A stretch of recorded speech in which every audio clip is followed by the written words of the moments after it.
Hey guys, I am back here to do a video response to Instant Classic 8. Instant Classic 8 made a video in which he listed out his top 5 most anticipated matches of all time. I'm going to do this as a response to his and list out my own top 5 most anticipated matches of all time. Basically matches that you were excited for leading up to them, whether it was how good the build-up was, or the people involved, or just exactly what was going on up to the time the match actually happened. Nothing to do with match quality or how the match actually turned out, just all about how excited you were for it beforehand. So I'm going to do this, my top 5 most anticipated matches of all time. All of these except one are childhood memories, you know, things that just felt so much bigger to me when I was like 10, 11 years old when these happened. You know, maybe they're not so spectacular now that I'm a bit older, but at the time, these were pretty big. These were the biggest things I can imagine at the time. Number 5 is Triple H versus Shawn Michaels versus Chris Benoit at WrestleMania 20. This had a lot to do with how Benoit was treating this leading up to it, what Benoit was doing as opposed to the other two guys and the overall build-up. It was a lot about Benoit because Benoit was being built up in a way that was just so easy to get behind, in my opinion.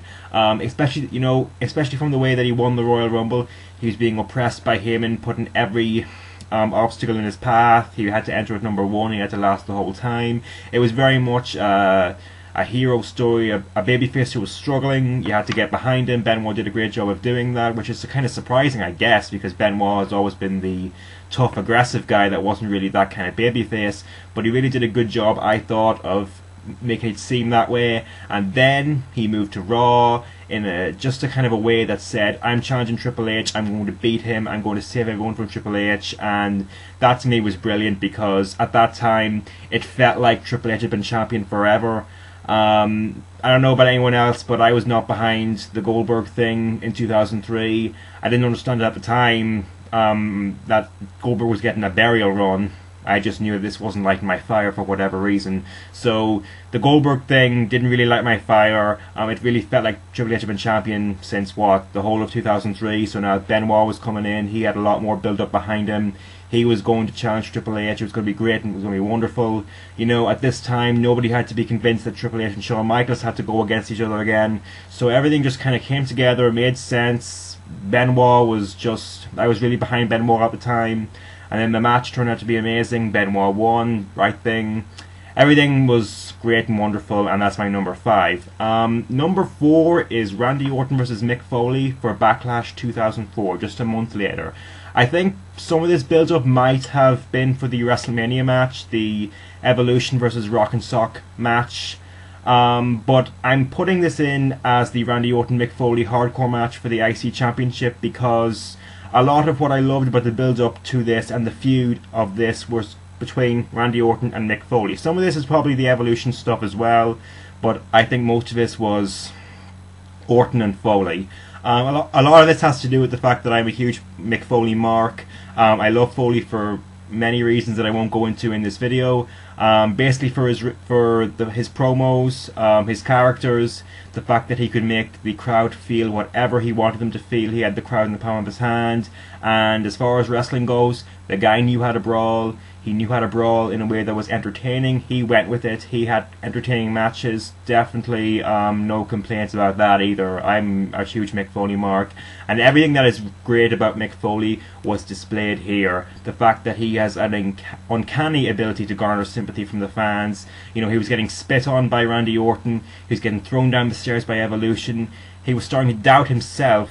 And that is why when, you know, that Raw one time in 2004 where he was invited to the show by Evolution, there was a front row seat for him. It was empty throughout the entire night. He never showed up and your heart just ached for him. And when he eventually found it within himself to challenge Randy Orton in this hardcore match at Backlash 2004, you could never be more excited for it, in my opinion. That was the be-all end-all for me.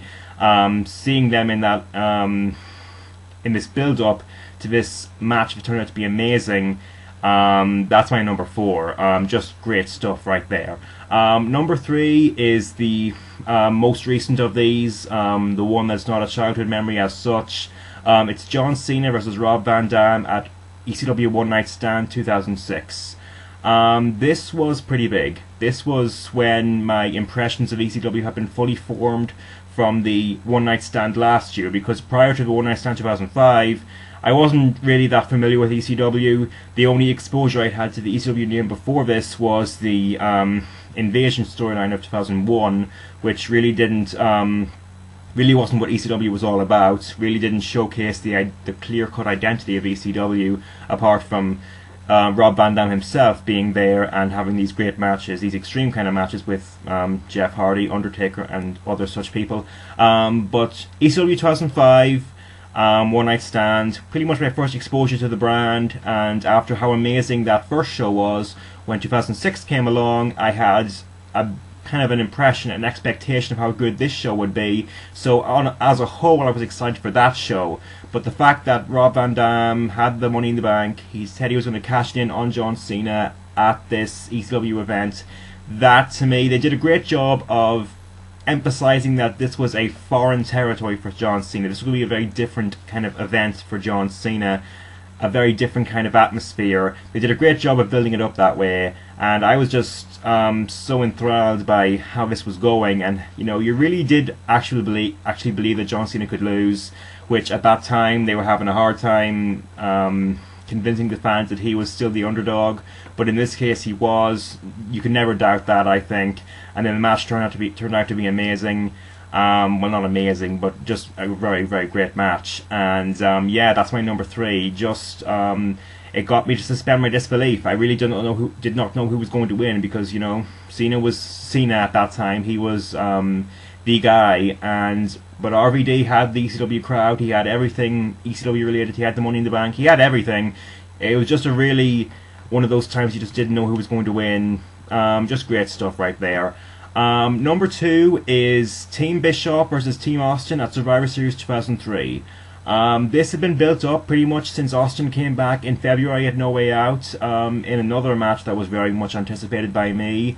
They had this storyline going where Austin and Bischoff were co-general managers. That led to a lot of great situations, you know. Bad Blood 2003, the Redneck Triathlon, that was a lot of fun.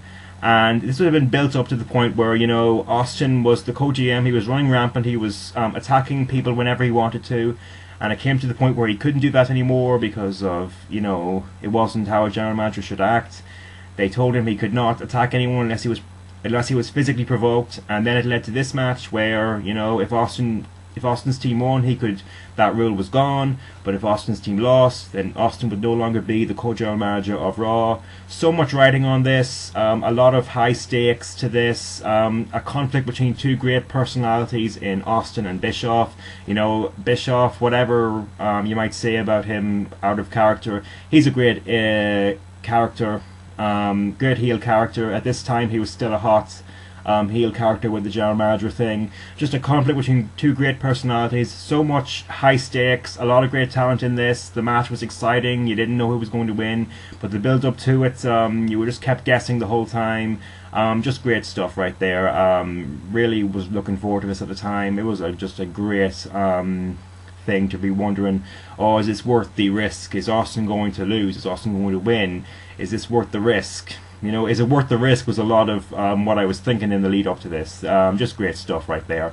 And number one had to just debate within myself what was going to be number 1, but to me this is the most anticipated I've ever been for a match, and that is the original Elimination Chamber in Survivor Series 2002.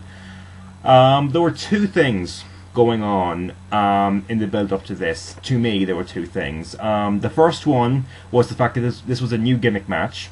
You get excited for those, especially if they get built up the right way. This was getting built up as, I thought, a step up from Hell in a Cell. You know, I had seen a fair few Hell in a Cells at this point. I had been watching since 2000, and I had seen some on tape. So to me, Hell in a Cell was the highest of the high as far as gimmick match goes. It's when you had two guys that hit each other to the highest degree, you put them in the Hell in a Cell. Now, though, they were stepping it up a notch. I felt that was what they were. It wasn't actually built up that way, but that was the kind of way I was seeing it. Because I was like, okay, they can't put these guys in the Hell in a Cell match. They need to put them in this thing because obviously they hate each other just that much more. And who were the people that hated each other? It was Triple H and Shawn Michaels. And to me, this was the real. For me, this was the return of Shawn Michaels to form, because even though I was excited for the SummerSlam match, and even though it turned out to be a great match, I had just limited exposure to Shawn Michaels at this time because I had only been watching since 2000. And I had only seen him on tape a handful of times before this SummerSlam match, so I really did not know how good Shawn Michaels was at that time. The SummerSlam match turned out to be great, but I wasn't expecting such a great match because I would just had limited exposure to Shawn Michaels. But when Survivor Series came around, I knew what to expect, and I knew Shawn Michaels could be Shawn Michaels, the Shawn Michaels we all know him to be. And that's what happened. That's what he turned out to be. An amazing match. Still, in my opinion, the best Elimination Chamber. My top 5.